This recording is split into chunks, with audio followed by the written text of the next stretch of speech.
Dr. Thompson. Well, it is the first of March, March. and it is Women's History Month, and we're excited to be here celebrating women. It's amazing how quickly we're in the third month of the year, Yes. and I don't know about you, Dr. Warren, but there's so much to do, and it seems to be like we're not getting enough time to do it in. But we are here, as you can see. We're still building on the studios.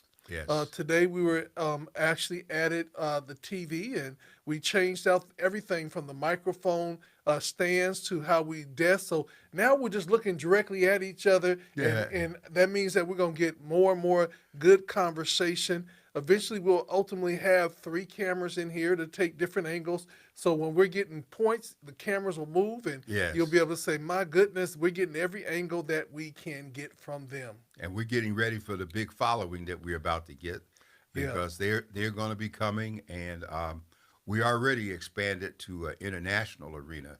I don't yeah. think people realize that we have folks around the world that both listen to uh, God Radio One and read the Voice and Viewpoint online, and so we're excited that we are adjusting to the whole new era, and we want to do even more. We want to hear from you.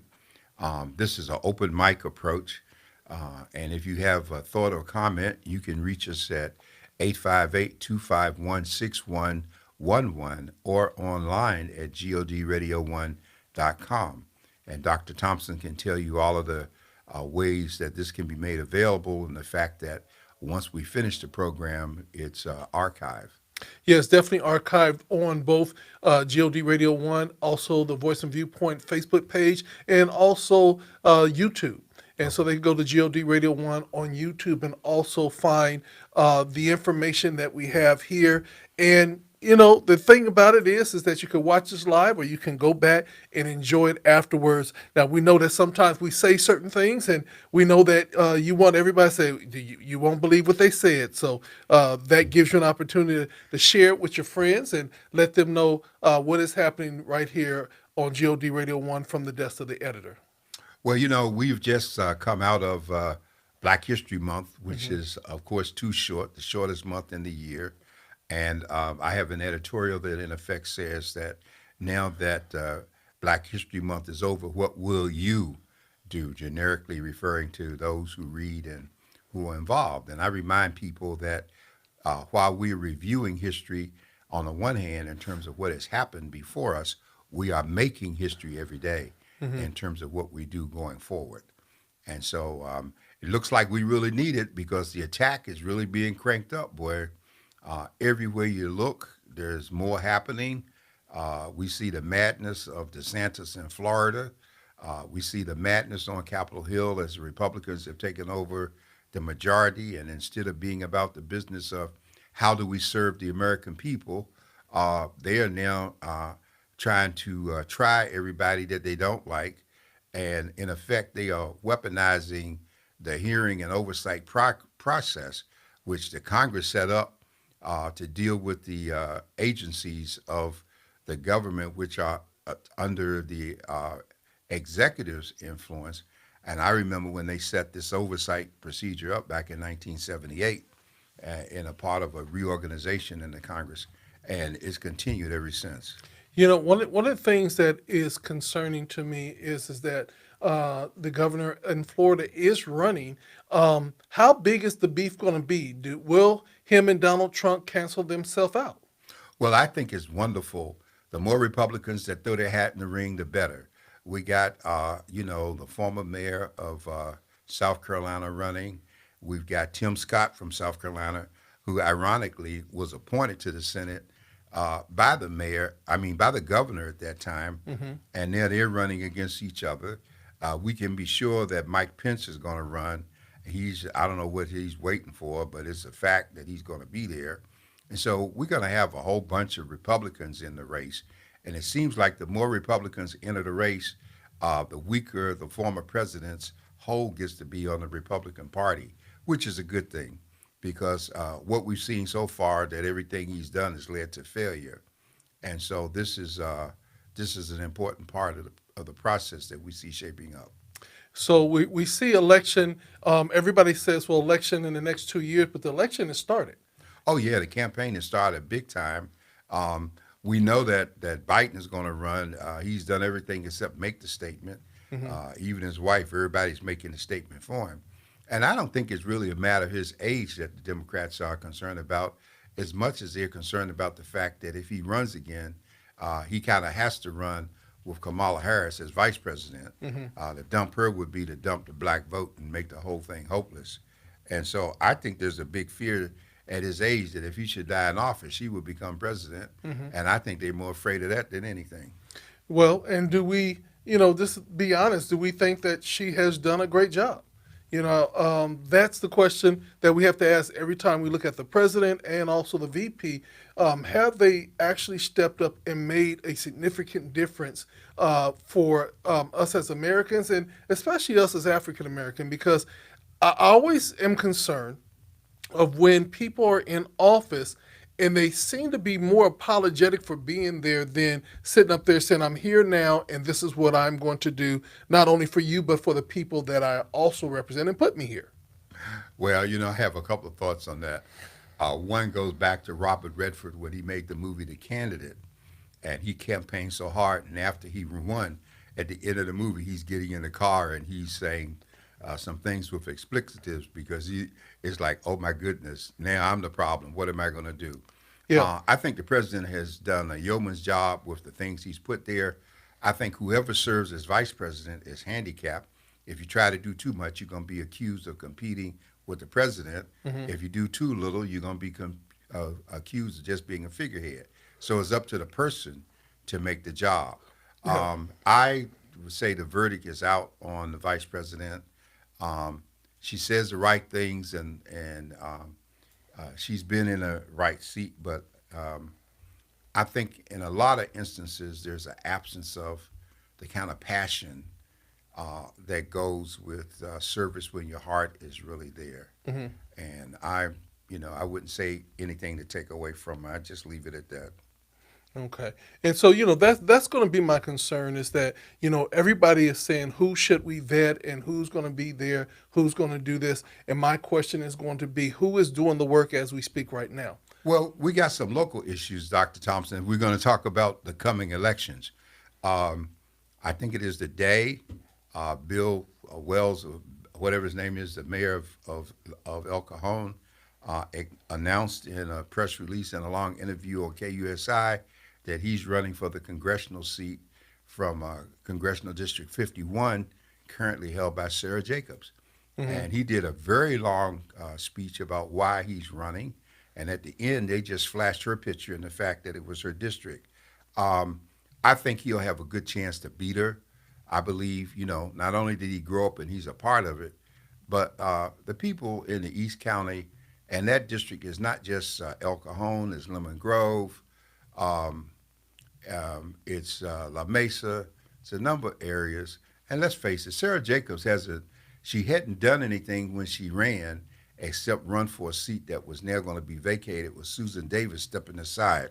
And so I haven't seen Sarah Jacobs endear herself to us. I think she got there on her grandfather's money, just like that money probably got her position with the Obama administration. And, I met with her once when she was running. I sense her as just a shell sitting there smiling. And, I'd be very interested in seeing how it goes because I think that it's unfortunate that that seat's been held. And if people do what they show, uh, they are going to rise up, and he's going to have a lot of support. So let me ask you this question. I'm going to change the subject. Upcoming very, very soon, they're going to be having meetings in recognition of the community meetings, talking about smart street lights, license plate recognition technology, and the use of that proposal. Um, is really talking about how they're going to survey this or put surveillance in communities. What's your thought on that? Well, it's going to be us first and foremost. So many places in the world have extensive surveillance. All you have to do is look at London, for instance. Their network is so overwhelming. I mean, they could probably find a toothpick on the sidewalk. Um, and our concern is how these technologies are used against people of color. Even the facial recognition technology is structured so that it's not working for us. Hmm. And so I'm very concerned. But, I'm more concerned, before I get off on an individual thing, I'm still concerned about the extent to which we, the people, are not involved and don't seem to want to get involved in terms of government. I mean, we got some real live issues right in front of us: housing, rent control. Now, as of today, with the expiration of the COVID. special food programs under SNAP, the Supplemental Nutrition Assistance Program, people are losing money at the same time that food prices are up and out the window. And I just don't see us organizing with a concern about how we help. Yeah, I know they just had a new renter protection bill go into effect in Chula Vista, but we're in desperate need throughout this county. Hmm. And if the people who are the victims, remember, I did an article a few months ago that pointed out that 49% of the residents of San Diego County are renters. Hmm. But I bet you 49% of those are not voters. And so as long as they don't vote, we got problems. Hmm. And we already got people jockeying for office the next time around. Supervisor Fletcher from the 4th District, which covers a lot of southeastern San Diego, is already running for the Senate. But I think we need to remind people too, Dr. Thompson, that all black people in San Diego County do not live in southeastern San Diego. Hmm. Black people live throughout San Diego County, throughout the 17 cities and unincorporated areas. And I always get bothered when I see people trying to compartmentalize us in terms of their references to Well, areas that they think that we are restricted to. So I'm very concerned about that, and I'd be very interested in hearing any comments because we're all being victimized by the rent increases, and not only are we victimized there, people are paying taxes. Um, we got more hungry people. We got the Civic Center shelter, which housed 500 people during this inclement weather, just closed down, and it didn't announce where the people are going to go hmm. who are being evicted from there. Yeah. Okay, so And the reason it closed down was because of the end of COVID. Uh, well, they whatever arrangement they had expired. They could have extended it, but I remember some years ago. You might remember too. Places like Bethel AME, they opened up their multi-purpose rooms hmm. as a shelter for people at night in terms of the cold. Hmm. We got a lot of buildings, churches and buildings that are locked down that Hmm. could, with some volunteer assistance from their members or volunteers in the community, could provide shelter for folks with some control. And there just doesn't seem to be the will. The will seems to be, if it ain't me, I'm not really concerned about it. Yeah, and one of the things about it, and then it's quietly done. You know what I'm saying? I wasn't aware, and I have students and parents that live in that shelter. I wasn't aware that they had closed it down. Yeah, they Yeah. just closed it yesterday or today. And so, again, that was really housing young people and women. It was not really a men's shelter per se. No, it's 500. It said 500 people. Yeah. And I don't know where to go. If you just drive downtown, I mean, you got Tent City now spreading out all over the place. Hmm. Okay, you can't hardly get down the sidewalk for the tents that are popping up. And the question now comes in is that many times when you have so many people living in unsanitary areas, ultimately disease follows. Oh yeah, yeah. We already talking about what is it? Hepatitis coming back in, needing shots. The number of porta potties on the street is not sufficient to the number of people that are on the street. And Okay. where they put the porta potties, they put a paid security person 24 hours because that's really necessary. But it's just not there. Okay. And so I don't know. So Rita Jones has said, and Rita, thank you. She said there's no new intakes, but they're going to new motels in the barrio. So I guess they're giving them hotel vouchers to move from there until their place. So I guess they're using the hotels. It says there is men and young people and families. Everyone gets shifted to another shelter. Okay, so my question is: so we actually have enough beds opened up for 500 new people? I don't know. Okay. Does she know since she has that information? I Yeah. don't know if they have enough because they just said that people were being moved, and they Okay. didn't tell you, and they don't advertise where they're moving to. You know, at one point they had extended the hours of operation. Normally, people had needed to be out at 6, in by 6 or whatever. With the Okay. weather being the way it was, they had pushed the hours back to 3:30 or 4 o'clock, allowing people to come in and extending the time into and when they had to move them out. And there's always a danger when you put a lot of people in a space because that's breeding grounds for meningitis. Okay, and so if you got too many people there, that's why they do the head to toe arrangement and the Okay. ventilation and the whole bit. And sanitation is an issue. Everybody isn't bathing, and so there's just a lot of factors there. And not everybody on the street wants to be rescued. We have to Yeah. acknowledge too that a lot of people on the streets do not want to move off the streets. Okay. But we need to see an aggressive program with all the money we put out there. So, good evening to you, Marlisa. Rita Jones said, "Not yet. Everyone will be gone by the end of the year."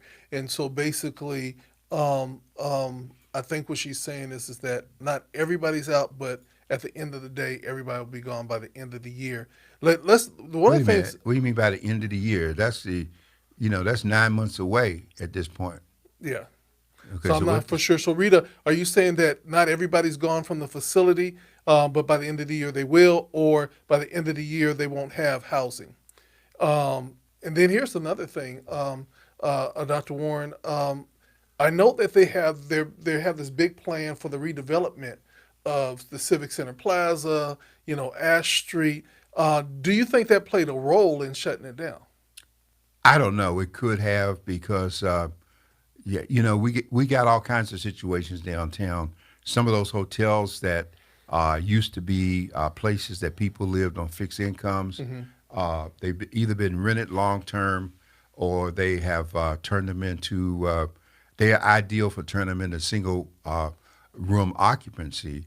And remember, the old Central Library across from the post office on East Street is being converted to a housing facility. And I've seen that work very well in other cities. They've taken schools and buildings that weren't used and turned them into phenomenal living situations. So, over on Ash Street, the refugee program there, it used to be a hospital, and that was bought out several years ago. San Diego Rescue Mission bought that, and they converted it to living arrangements. And so, yeah, we have some activity, but we don't know if it's enough. Okay, so I'm going to ask a question, and this is to those that are listening in to us. We want you to chime in. You can call in at 858 251 6111. I'm going to ask, who are the go-to leaders in the city when you are looking for something to change and make happen? Who are your go-to leaders? You can put it in the chat or you can call in. Let's talk about it because so many people have become go-to celebrities on social media, but do they have the influence or the power to actually bring about change? Well, that's a good question, Dr. Thompson. When you consider that yesterday, the San Diego Black Chamber, in conjunction with the Business Journal, held an event honoring 50 influential leaders in San Diego. And, I would imagine that based on that list, those are supposed to be the go to people. I've seen some of them over the years. I don't, that was the chamber's decision on who's go to. I think when you have a need, the key is the people who listen and respond to you. And if that's the case, then I think black men and women, uh, in terms of United that we work with, we certainly respond to people, and that people have seen us as go to. So the answer is there's no group of people who are so influential that they can solve our problems. The problems come up, and you look at who's there. Some people are there because they have a desire to serve and to help, and some people can help, and some people can't. And I Yeah. think the folks that in need, they have to invest the homework to find out which is the Yeah, difference. and one of the things about it is that I think that we have to define the word influential, because influence has many different views and things of that nature. There are some people that have extreme influence and extreme power that you will never know their name because they work behind the scenes. They are very effective and they stay in the shadows so they can do the work. And there's some people that do the work, and every time you try to honor them, they said, nope, don't need it. The people that I serve are my rewards. And so I always tell people, don't get caught up in lists. You know what I'm saying? Over the years, I have seen many calendars.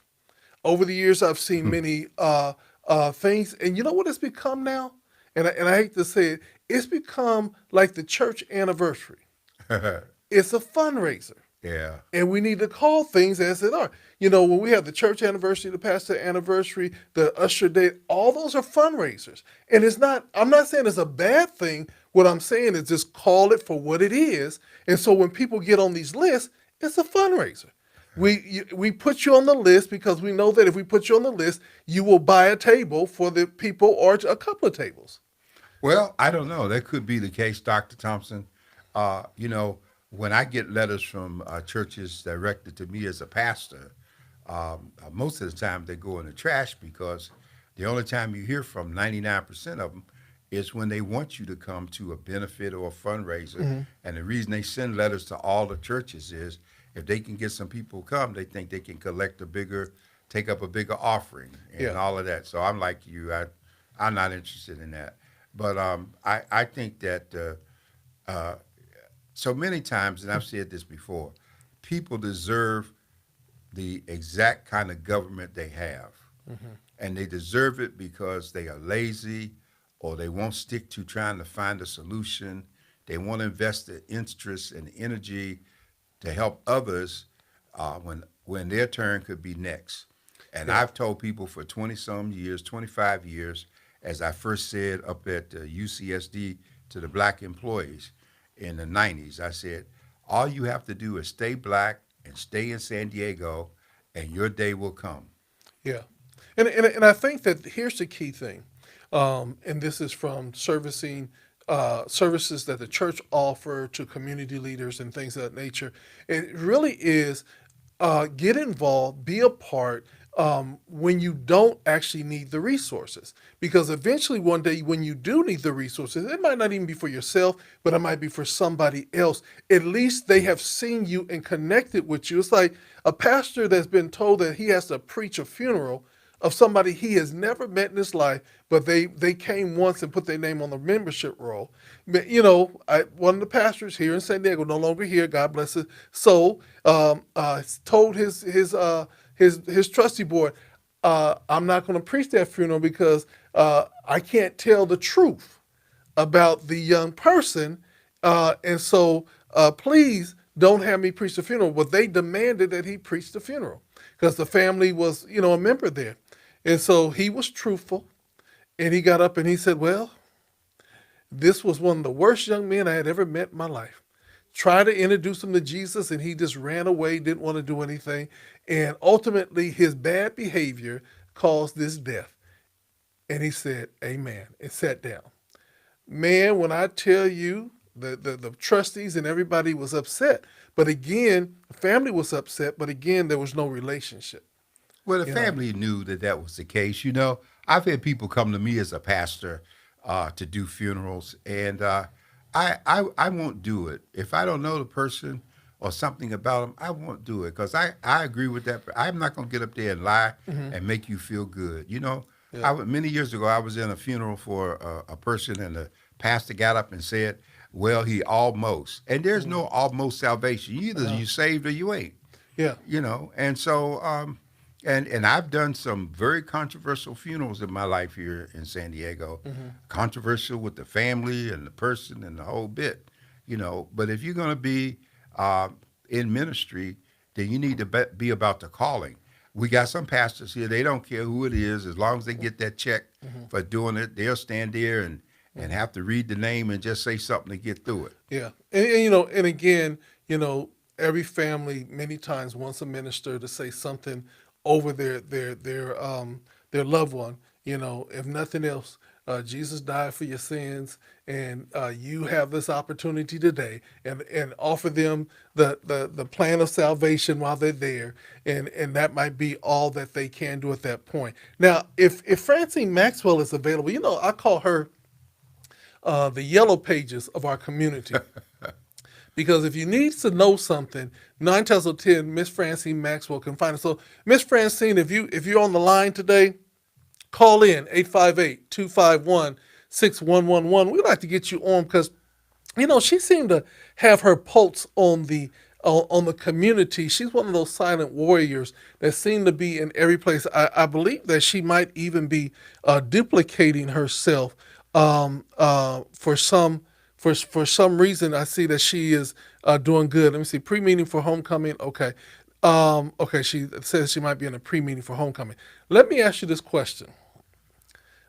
Just found out the Jacob Center is, I won't say is up for sale, but the Celebration Hall is now up for lease.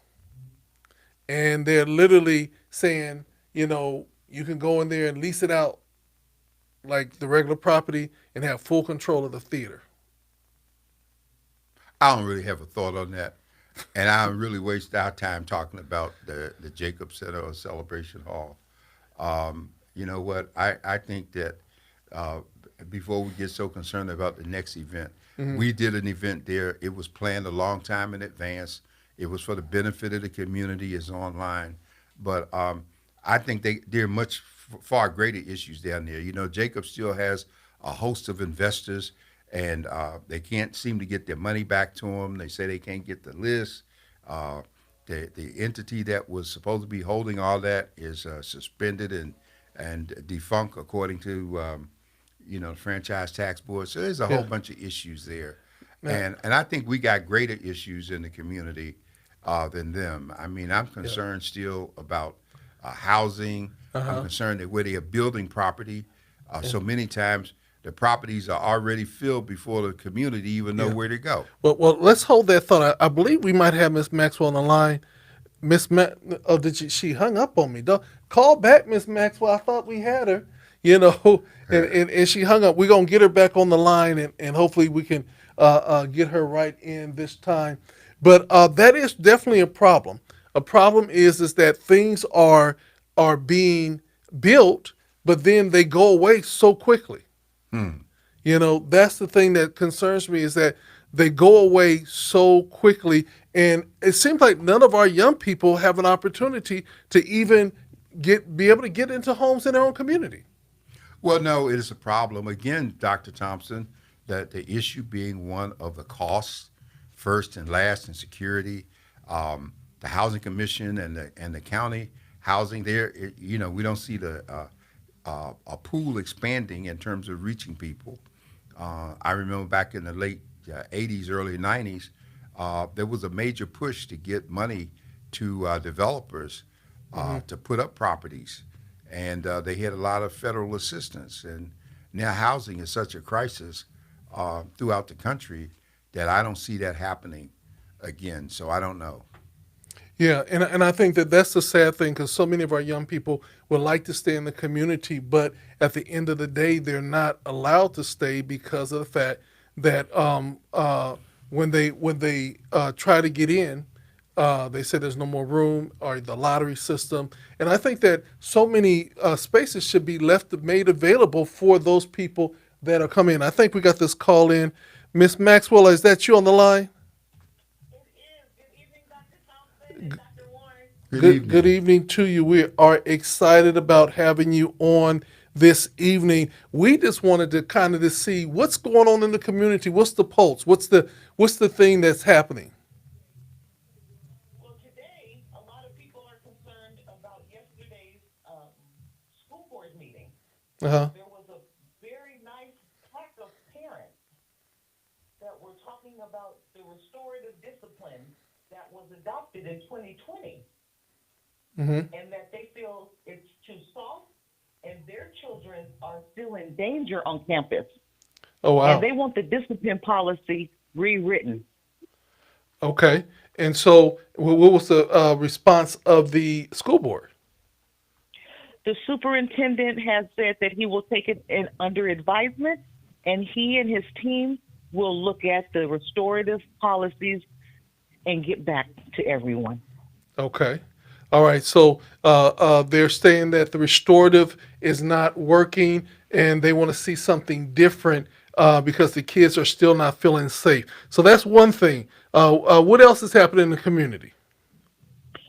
Well, we have a surveillance dates that have been rolled out. The San Diego Police Department is giving people an opportunity to Hmm. come and ask questions, say your comments before it comes to the full council. Okay. And so, when is that going to take place? They're all over the city. And so hopefully, as the ordinance of communication with the population in this region, they'll be using our neighborhood media outlets. Okay. And so our neighborhood media outlets, now, is that just the Tribune that's supposed to be that outlet? Or are they going to use the ethnic papers as well as radio and TV? Well, I know that it was released today. Okay. So I'm hoping that by Friday, we find out if it's going to be in our neighborhood papers because that's where people get their news in their food boxes when they go to church. And I'm concerned because a lot of it starts on Monday. Okay. And my last question to you, we're entering in the third month of the year. They say this is the women's celebration of Women's Month. What are you looking forward to in this month, and what can we expect to happen in a great way for women? Well, I'm looking forward to solidifying some dates with Black Men and Women United to bring information specific to women and then also to the people as it pertains to our hate crimes. Okay, okay. Well, thank you very much, Madam Maxwell. You have any thing you would like to ask Dr. Warren before we let you go? I'm good. I'm looking forward to listening. I just got out of a Zoom. All right. Thank you so much. Have a great evening. Well, I want to add to something she said. I think that during the month of March, we all are part of this, that we can devote more time on Black Men and Women United each week to hearing from. We have some phenomenal women in this community, and the Voice and Viewpoint is going to be publishing some list of people statewide that are doing things.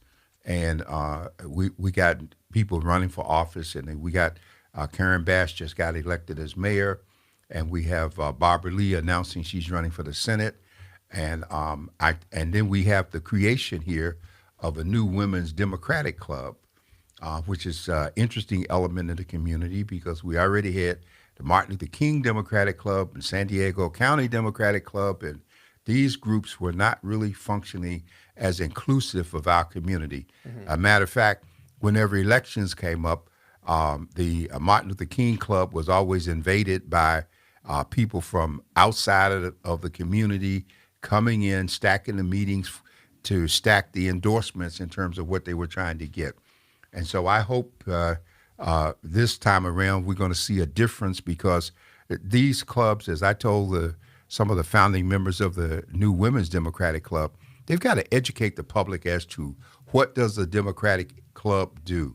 If you want to know, you don't just get together and invite people in to endorse them. You got to educate folks in terms of the voting process. You got to let people understand that political actions have consequences, both for them and for the community that they serve.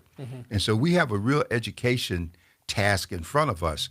And I also think, Ms. Maxwell, as I'm looking around, we got people in our community, certain organizations, they're getting large grants now to do things in the community, positioning themselves as outreach entities, and yet most of us will never know what they're doing, and they will decide who they are interacting with. And I have to often remind folks that it's not just your personal choice. If you're dealing with public funds, then you have a greater responsibility.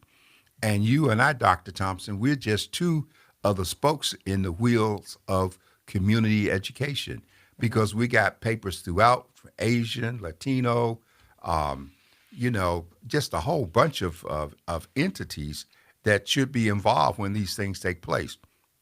And I see people just raking in money. And once they get so much, you don't ever hear any more from them in terms of what they're doing. And if the community wants to know, all they have to do is just pull up the statement of work on these grants, public information, and just look at how much was given to help a community and who is spending it in terms of trying to reach the community they promised to help.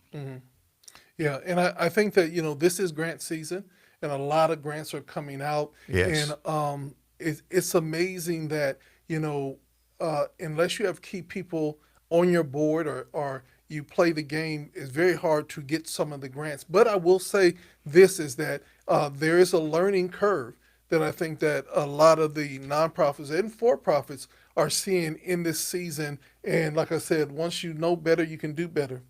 But sometimes you don't know because nobody says anything until the things are over. Well, at the Voice of Viewpoint, we are used to seeing people get grants. The police department was famous for this. They had outreach money and grants, and they never targeted or used it toward using any of us to do the outreach that they promised they would do when they got the monies. And so this is the issue that we have. We also need people to remember that any organization that's presented itself as a nonprofit, they have to file a 990 tax statement, and that 990 identifies where you got the money, what you did with it, the whole thing. It's all laid out there. And so we have and we've got to learn to use the instruments that are available to do our homework and analysis, and then we can approach people. It's not always from a threatening or confrontational thing, but we can approach them and say, look, we see what you said you would do. Now we want to help you do it, and let's see where we can go. Yeah. And I can't tell you, sometimes I've caught people who listed us as an entity that they spent money with for outreach, and people within the organizations have pulled our coat to it. And I would pull their coat and say, I know the report that you filed. You didn't do anything. Do you want to make it true? Or, do you want us to just go ahead and expose that, you're filing false reports? Yeah. And I think ultimately at the end of the day, what we really want to have happen is that we use the money wisely and that we just don't give money for popularity, but actually for those things that are actually going to help our community and grow our community.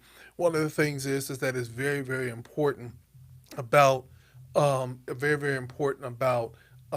service and understanding that service is not always those that are being celebrated, but those that are actually doing the work. Ms. Francine Maxwell also wanted to talk about the SDPD license plate recognition, but we've done that earlier, and we're going to see what's really going to happen with those conversations. I believe that, as they're saying, they're doing a listening session, but at the end of the day, I think that they've already made some decisions of where they're going to put the cameras and license plate readers in our communities. I think you're absolutely right. And I think they're going through the motions for the most part. And they continue to get away with it because we don't make any strong demands. Yeah. We fizzle. If you're talking about behavior, one of the things we know in terms of discipline that historically is been used adversely against black students, especially black male students. Yeah. Okay? And so you want to tighten up the system, then you got to guarantee me that we're not going to repeat the cycle of abuse where a black child is treated differently from a white child, and they can both be saying the same thing. Yeah, and I think overall, but I also believe that we should not handicap our children. At one point, there was this whole thing about no African American males can be suspended, so teachers were keeping them in corners, keeping them in the office, keeping them everywhere but the classroom. But they said, well, we suspended no African American males, versus saying that if we have African American males, I have a very difficult African American child, and there's several things that we're trying to do with that child, male child, with his father, and also understanding his background and what brought him to this point. There's more to the story. And so when you see this young man, you might see this behavior, but you have to ask the question, what's stemming the behavior, or where that's coming from. Not every kid is special ed. Sometimes there's special needs. And what I mean by special needs is that they might have a need to have a mother in their life. They might have a need to have somebody to just hug them and say, I love you. You know what I'm saying? And so I always tell people that not disciplining or not providing suspensions or whatever doesn't always work for every child. Some children have to be disciplined, but how you follow up with them. Had a teacher say to me that a young man did something in the class and nobody saw it except maybe one other person. But she wanted the black young man to get up and apologize to the whole entire class. And I said, no, so. I said, not so. He's apologized to you. He's apologized to the young man, that the other person that saw it. If the class didn't see it, why is he apologizing? And I explained to the teacher, it sounds like you just want to embarrass the young man in front of the whole entire class, and that's going to backfire on you. So I would suggest that you don't do it. And Well, she was wise enough to make that decision. just because people have a teaching credential does not mean that they are ethical, moral, fair, or just. Yeah. Okay, and we all, as people of color, have had some adverse experience with teachers that didn't look like us, and so often we couldn't do anything about what happened. I am still advocating that we have empty churches and retired people. We have a foster grandparent program here where they've been matching up students with people as grandparents and for a very long time.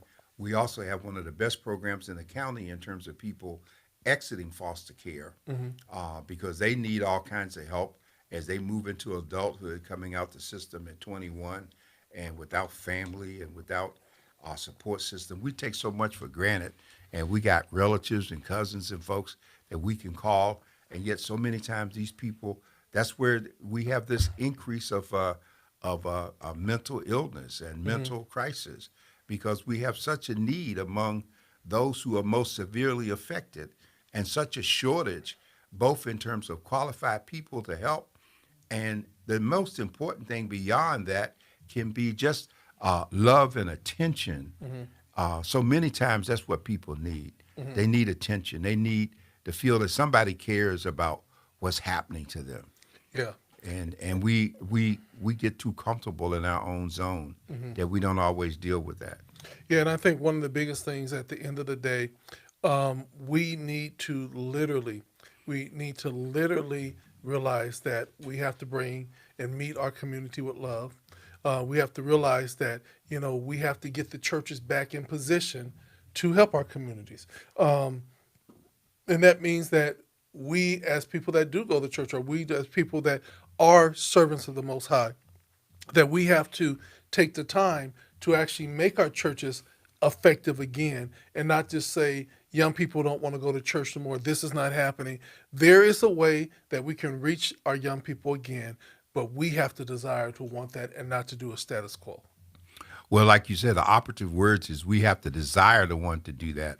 And a lot of us don't have that desire. And I'm not sure what it takes to get it, because this is a community, a place where people have gotten so comfortable with looking out for themselves. And that's one of the major differences between the East and the West Coast.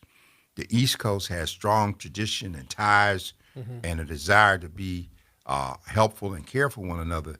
The West Coast, on the other hand, is too much of a collection of individuals who want to make it the rough way, and they don't want connections unless they had family that came here. They come here without family, and they don't necessarily want to be integrated into family. And so we have a real task ahead of us because we got to live together. Yeah, and I think that as we begin to look at the future, a lot of times, there was an excitement in the city or in some areas of the city when they said that Felix Barbecue was coming back. And my question is, at the same point, when it was here, did you even patronize it? Did you, because it's good to be able to want, like, Roscoe's Chicken and Waffles is coming to San Diego. They've been saying that for the last 10 years. And, Dr. Warren, the sad thing about it is I, I saw the location where Roscoe's and Chicken and Waffles is going to be. Where's that? It is on, I think it's Newton, but it's right down there where all the where the homeless encampments are. Barrio It's Logan? in the Barrio Logan, and it's not that big a place. There's no parking. All of it is street parking. And I asked the question, and why did not it come to this community? And what was the answer? I haven't had an answer to it. Well, I have covered every black restaurant that's opened and closed in San Diego in the past 25 years, just about. There might be one or two that I missed going into the pandemic and coming out of it. And so, when I see Felix coming back to the community, I think one of the mistakes that we often make is we think because we can identify with a name or a menu or owner that people really care about us in terms of what they're doing. And just because people look like us and might sell foods related to us does not always mean that they either care about us or that they adhere to do business that also supports us. So often the business model doesn't measure up, the quality of what they produce, and there are just issues about it. So I don't get excited about people coming here or coming back here until I know what it's going to be like and what's going to be the test of time that does it. There were a lot of legal issues last time on both sides, both in terms of the tenant ownership and the restaurant. And I'm not going to rehash them, but we keep talking about some people didn't want to see Pollo Loco open down there at Euclid and Market. You're trying to get a restaurant, but the only restaurant that succeeded is the Mexican restaurant that took the place of where Felix was before, and at least two other restaurants before then. And so there's just a lot at stake here, and we just can't be getting excited without knowing what we're getting excited about. Yeah, and I don't even know if the Latino restaurant that is there, the Mexican restaurant, is actually doing really well, or are they just well financed? Because there's no big crowds that I've ever seen, unless they do like a poker night or whatever they do where they're having music. My question comes in is, now we have the Live Well Center being built. Are they going to have their own restaurant? Well, there's going to be a lot in the Live Well Center. There are going to be some vendors, some businesses in there, and we've discussed what that might look like. I guess we have to go back to those meetings the closer we get to the facility being completed, community room, all kinds of services were talked about. And I'm sure we're going to revisit as we get closer to completion, which should be sometime this summer, I guess. But I don't know. We got a lot to look at. I mean, because there's supposed to be some jobs that come with that. And you can have all of the restaurants in the world and business, but if the people who live there can't afford to go or can't get employed, then, you just got some 300 people driving in that are going to work and drive out. And then that's the question. Yeah, that's what I'm really interested in, is that we have 300 people coming in, but will there be, El Pollo Loco is just one restaurant. Are we going to beef up that area? Will the Live Well Center say, look, we need a Lenny's on the corner? I ain't going to say a Denny's, but we need something there. We need a place in the community that we could go and say that we can have breakfast. Do we have something like that yet besides Jack in the Box and McDonald's? No, we don't have it. And we had a number of places like that over the years. Elaine's, a lot of places that we could go, and they were that kind of a gathering facility. We even could do some of that at Huffman's before he passed, and things changed with the restaurant. But we don't really have those places at this point. It's interesting that Starbucks thought they were moving in that direction, and people were gathering there pre-pandemic. And then you notice that they took away all of the chairs and tables outside. I don't know if they're gonna put the stuff back, and I blame us for still going there in the midst of it. At least when the weather was nice, it was a place where a number of seniors could gather on a Wednesday or whatever day Yeah. they chose, and Yeah. have a cup of coffee together. Thank you, Francine. She said we do have a sizzler, and I forgot all about Where? that. Oh yeah, we do Yeah, have yeah. Sizzlers See, over there, yeah. off Imperial, Yeah. and they get more church people on Sundays than most churches do. Yeah. They line up and they just go in there. But I remember when Huffman was trying to offer some of those same services and chicken and different menus when Sizzlers opened, they would go to Sizzlers, but they wouldn't go to Huffman's. Yeah. Okay, and so at that time, Sizzlers was also competing against Hometown Cafe. Yeah. Yeah, and so Hometown really got it. So it was the church people. But you see, you cannot sustain a eatery with people coming out once a week.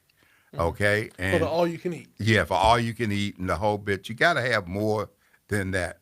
And so that's why those places thrive in other parts of the city because we have whole communities that are out in the evening.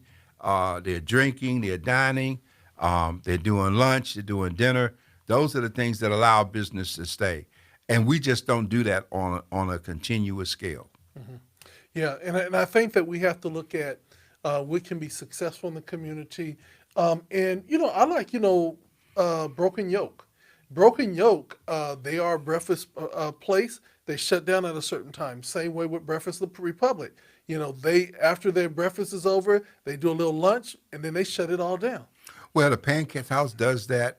And then that pancake place out on Old Town, right there, breakfast. It was like a truck stop. And, pancakes a mile high, and then the other one that was on Plaza moved up to La Mesa, and all those places are only open certain hours. Yeah. And a number of our businesses, black businesses, adopted that model in terms of during the pandemic. They were only open certain hours as opposed to trying to be open long hours to get the late money and all of that kind of stuff. So Yeah. a lot of things have changed, Yeah. and we're going to see how people continue to change with it. Yeah, and one of the things that we have to say that we have to be the change that we want to see. So these are the things that committees are for. Why people go to planning sessions and everything like that, and really get involved and ask the hardcore questions. I still ask the hardcore question: why can't we get certain things in the community, like a major food store? We have what is it? Food for less, but every time they talk about it, they're leaving. Dr. Thompson, I hate to be the bearer of bad news, and some people are going to get mad. I have seen major cities across this country attempt to address this issue in communities that we have considered food deserts.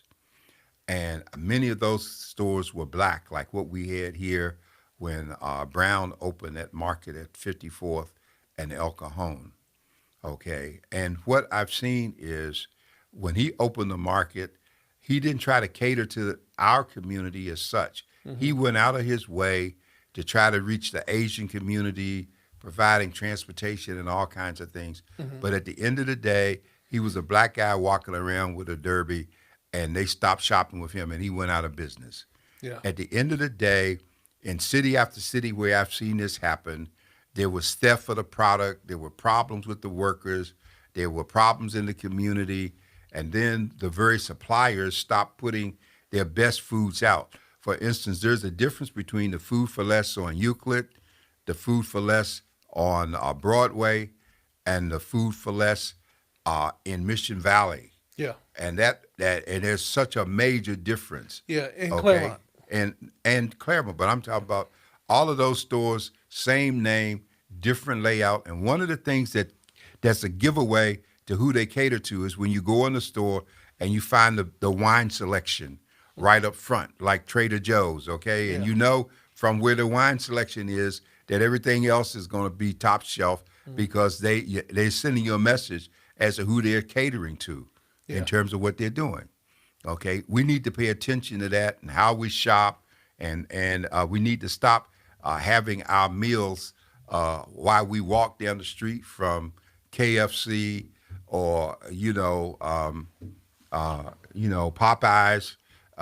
It'd be nice that we get back to doing family stuff, and we will save some money because the carry out thing has gotten to be crazy expensive. Yeah. You could feed a family for a week for what you pay on one order, trying to do something. Cynthia Gilliam said our churches need to start having breakfast after church again, again after at the church.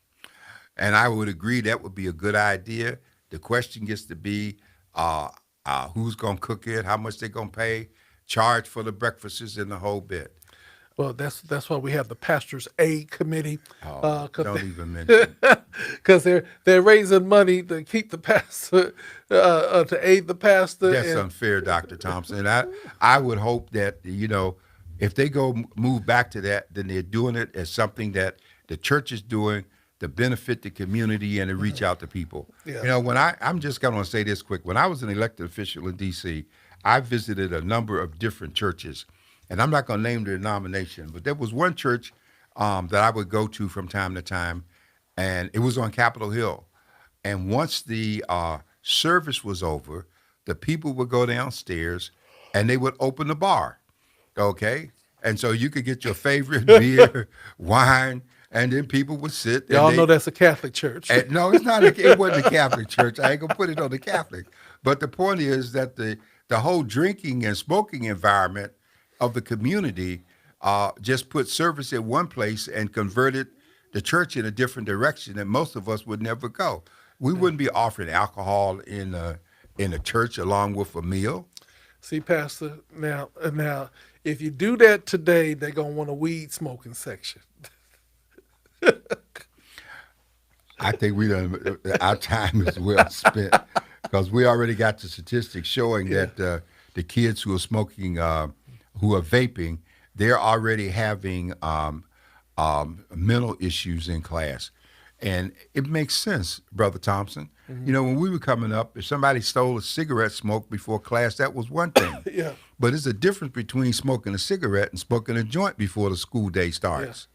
And they used to have smoking sections on the high school campus. Well, they did in some of them, and now this city, for instance, the California, the state is moving in the direction of banning all smoking in public, mm-hmm. and saying that anyone born before or after 2006, even when they become an adult, can't buy cigarettes in the state. Yeah. So they're trying to stamp out smoking in the state, period. Yeah. But when you look at old movies, you understand how we got there, mm-hmm. because everybody was smoking. Tobacco dominated everything. And so we've come a long ways. You and I remember when you couldn't enjoy breathing on a plane without somebody lighting up a cigar or a pipe. Yeah, they'll say that you'd have a smoking section, but we were all on the same plane. Yeah, you're on the same plane, and some people didn't care how offensive and intrusive it was to other people. Yeah. So we've come a long ways, and I still think we got a lot of issues to deal with. And we don't want to get so caught up in those issues that we forget who we are and what some of our underlying problems are as a result of who we are. All right. Well, Dr. Warren, we have far spent our time. It's been a pleasure having a conversation with you. Any final words? I'm just excited that we're moving into this month. I hope we recognize and honor a whole bunch of Black women, both living and past, who have done so much to be here, and just remember that poem from Langston Hughes about how life hasn't been no crystal staircase, and remember what the mothers did to help so many of us and the grandmothers to get to where we are. If we can honor that and then reach out and help others, then that's the greatest tribute that we can give to Women History Month. Wonderful. Well, there you have it from the desk of the editor. We pray that you have an amazing rest of your week. Hope to say the same. We'll see you next week. God bless.